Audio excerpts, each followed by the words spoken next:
I want to say now, we are here as Kenyans today. We know where we're coming from. We were in a very serious situation sometime last year. Everybody knows where we were. There was a possibility of Kenya degenerating into a failed state like Somalia, like Sudan today. People who do not understand history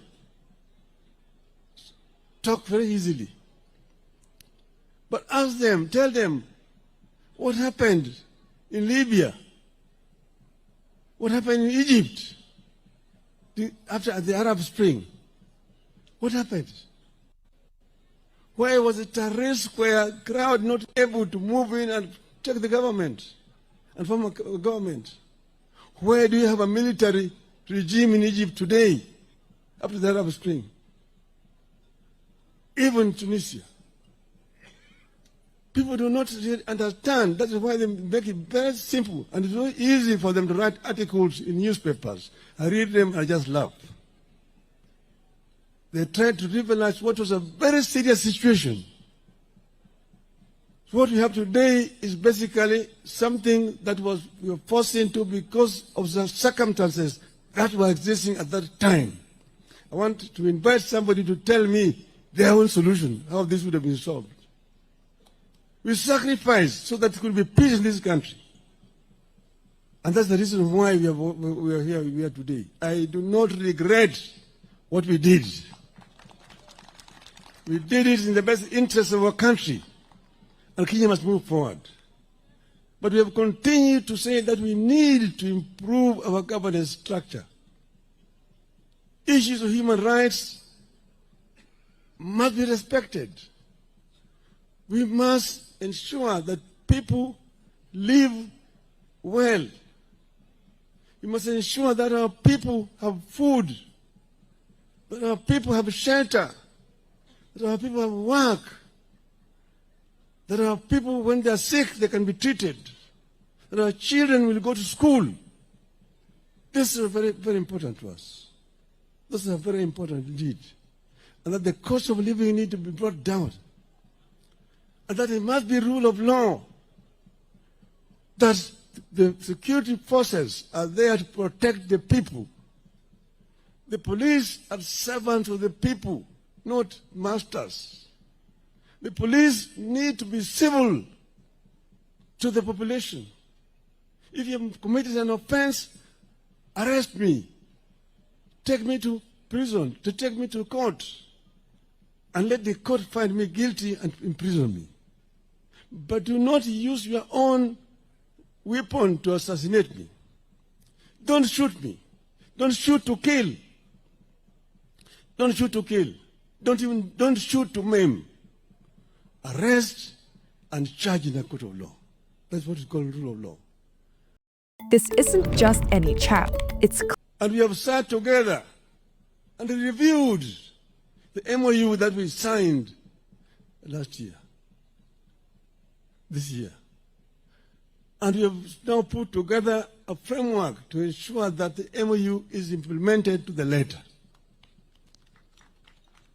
This is going to happen. Those who have been maimed, those who have been injured, those who have been in hospital, and those who have died, the families of those who have died will be compensated. And we said we go back to just not 2024, 2023, 22, we go back to 2017. From 2017 up to today, all those people who have been maimed, have been killed, and so on, the families are going to be compensated. And we have got to put in place a framework for that to happen. Secondly, we have also a structure of how to ensure that the MOU itself is implemented to the full. And that's why next week we are going to have a joint parliamentary group meeting to ensure that our members of parliament implement what we need, put up structures in place so that we can be able to implement what we've agreed on. This is going to happen. So I just want to say, the naysayers, give us space, give us room, and judge us in 2027. And we've said this is going to remain in place up to 2027. After that, we will see where we go to. Even if you are saying one term, so what? It's the Kenyans who will decide the term. And we will see where we want to go. I am confident when that time comes, we will face Kenyans squarely and tell Kenyans, this is why we did ABCD, this is where we want to go. Utasema yako, tutasema yetu. Tuone Wakenya watamini nani. So hivyo mimi sina wasiwasi. Piga kelele. Piga kelele namna hiyo. Bweka tu. Kunguni, hiyo ni kama hiyo ngurumo ya chura. Ngurumo ya chura haizui ng'ombe kunywa maji. Ng'ombe itakunywa maji. We will be able to move beyond 2027. I'm confident we will move beyond 2027. Nobody should try to threaten us. We are Kenyans like you are Kenyans. Don't go and say that Kenyans is sectionalized. Sisi ni watu wa bahari. Sisi ni watu wa ziwa, kanda ya ziwa Victoria. Sisi ni watu wa bonde la ufa. Sisi ni watu wa milima. Sisi ni Kenya. All and every Kenyan matters. It's not a question of blood relationship. Oh, our cousins. You're our cousins. You're our cousins. So those are your cousins. Those who are not your cousins, what are they? Are they not Kenyans? Are they not Kenyans? Don't tell us also that there is, the government has got shareholders. Watu wengine wako na share mingi, wengine wana kidogo, wengine hawana shares. Then why are you collecting taxes from those who don't have shares? Why do you tax them? You collect shares, money from them, and you say they don't deserve services because they did not vote for you. Shame on you. Shame on you. We want to live in a civilized society, in a civilized manner, in a humane manner. We want Kenyans to be proud as Kenyans. Kenya is a great country. Kenya is a great country. Kenya can transition to a first world. There's no reason why Kenya cannot move the way Kenyans equivalents have done. We can do it when we create enabling environment for Kenyans to thrive. Kenyans can excel. I've seen Kenyans excel elsewhere. I've seen countries much poorer than Kenya transition and become first world. Korea is one.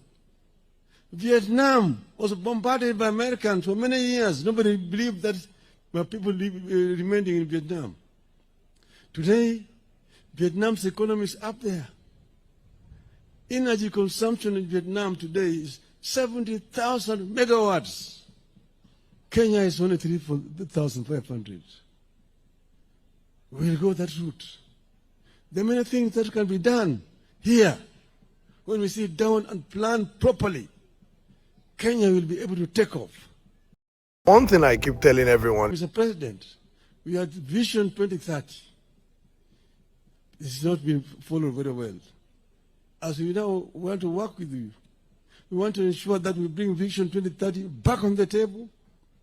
We also revive the NESC, National Economic and Social Council, so that all those flagship projects that we coined during that time can be revived and make sure that they're all moving together, going in the right direction.